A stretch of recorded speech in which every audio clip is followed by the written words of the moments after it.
Hi friends, RCB அணியில் பார்த்தீங்க அப்படின்னா பார்த்திவ் பட்டேலை தவிர மீதி இருக்க எல்லா வீரர்களுமே ஒற்றை இலக்க ரன்களில் அவுட் ஆகி பெரிய ஒரு ஏமாற்றத்தை கொடுத்துருப்பாங்க. இதில் விராட் கோலி 6 ரனில் அவுட் ஆகிருக்காரு. மொயின் அலி 9 ரன்கள் அவுட் ஆகிருக்காரு. பெரிதும் எதிர்பார்க்கப்பட்ட 2 வீரர்கள் ஆர்சிபி அணியில் போட்டியை மாற்றக்கூடிய வீரர்கள் அப்படின்னு பார்க்கும்போது முதல் ஆள் ஏபி டிவிலியர்ஸ் 10 பால் பிடிச்சி 9 ரன்கள், ஒரு 4 ஒரு 6 கூட அடிக்காமல் அவுட் ஆகி வெளியில் போயிருப்பார். அடுத்தது ஹெட்மேயர் பார்த்தீங்க அப்படின்னா 2 பால் பிடிச்சி ரன் எதுவும் எடுக்காமல் அவுட் ஆகி வெளியில் போயிருப்பார். முதல் ஐபிஎல் போட்டியில் டக் அவுட் ஆகி வெளியில் போயிருக்காரு. இதில் ஆர்சிபி அணி செஞ்ச மிகப்பெரிய 2 தவறு அப்படின்னு பார்க்கும்போது ஏபி டிவிலியர்ஸ்க்கு முதல்ல ஒரு வாய்ப்பு சிஎஸ்கே கொடுத்துருப்பாங்க. அதாவது இம்ரான் தாகிர் பார்த்தீங்கன்னா ஏபி டிவிலியர்ஸ்க்கு ஒரு சூப்பரான கேட்சை மிஸ் பண்ணியிருப்பாரு. ஸோ கிடைச்ச வாய்ப்பு ஏபி திரும்ப தவற விட்டுட்டார் அப்படின்னு தான் சொல்லணும். திரும்ப அடுத்த பாலே பார்த்தீங்க அப்படின்னா தூக்கி அடிக்க முயற்சி பண்ணியிருப்பாரு. தவறான ஷாட்டை சூஸ் பண்ணி அவுட் ஆகி வெளியில் போயிருப்பாரு.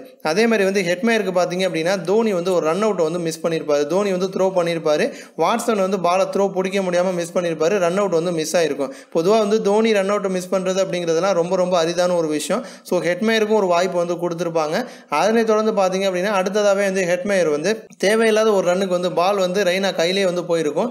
அந்த மாதிரி தேவையில்லாத ஒரு ரன்னுக்கு ஓடி பரிதாபமாக அவுட் ஆகி வெளியில் போயிருப்பாரு. ஸோ ஹெட்மேயருக்கும் ஒரு வாய்ப்பு கொடுத்தாங்க. ஏபி டிவிலியர்ஸ்க்கு ஒரு வாய்ப்பு கொடுத்தாங்க.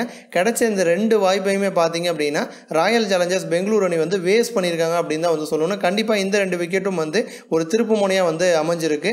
இது போன்ற இன்னும் பல ஸ்போர்ட்ஸ் செய்திகளை தெரிஞ்சுக்க ரெட் கலர் பாக்ஸை கிளிக் பண்ணி நம்ம சேனலை சப்ஸ்கிரைப் பண்ணுங்கள். இந்த வீடியோ உங்களுக்கு பிடிச்சிருந்துச்சு அப்படின்னா லைக் பண்ணுங்கள், ஷேர் பண்ணுங்கள். நன்றி.